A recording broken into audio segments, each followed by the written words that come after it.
Lauman ang matag karon og unya nga mga checkpoints sa kadalanan sa Davao City sanglit gisugda na ang pagmuntar og COMELEC checkpoints subay sa pagsugod sa election period din epektibo sab ang pagpatuman sa gun ban. Ani ang report ni Argil Relator.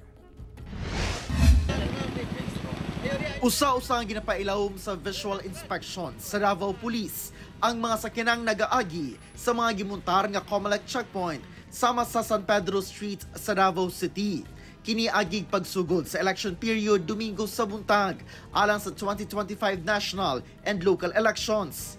Ang mga motorista gipangitaan sab og mga tukmang dokumento sa ilang gimanehong motorsiklo.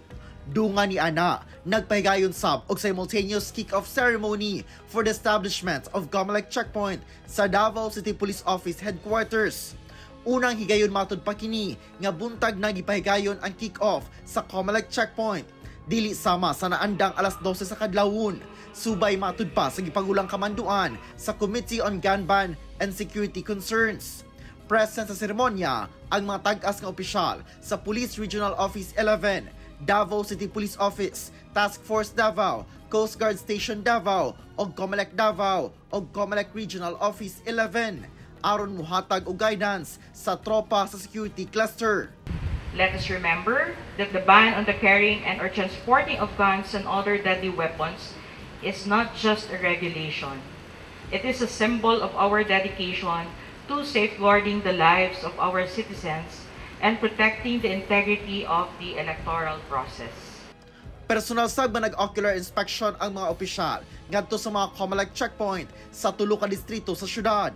Ato sa inspeksyon, dili na kinahanglan nga mugawas o munaog ang driver sa sakyanan. Bawal sab ang physical o body search o dili sab required ang mga motorista nga ablihan ang glove compartment, trunk o bags. Ang matag tarpaulin nga nagapahibalo nga dunay checkpoint, nakasulat ang pangalan sa station commander sa PNP kung asa nahisakop ang lugar. Ingon man ang pangalan sab sa election officers, lakip sab ang ilang contact numbers nga mamahimong makontak o galing dunay mga kalapasan sa pagpatuman og checkpoint.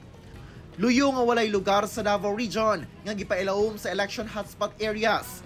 Mas pahugdan paghihapon sa otoridad ang pagbantay aron masiguro nga mahimong hapsay ang pagpahigayon sa election-related activities. For our assessment right now, everything is peaceful and for the reports of our intelligence officers from the ground, the situation is very normal.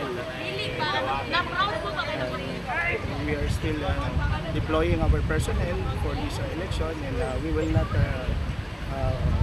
down guard because of course this is a national exercise. Hinoon, wala pa'y nadakpang milapas sa election gun ban sa rehiyon. Kauban si Melchor Awing sa kamera. Ako si Argil Relator.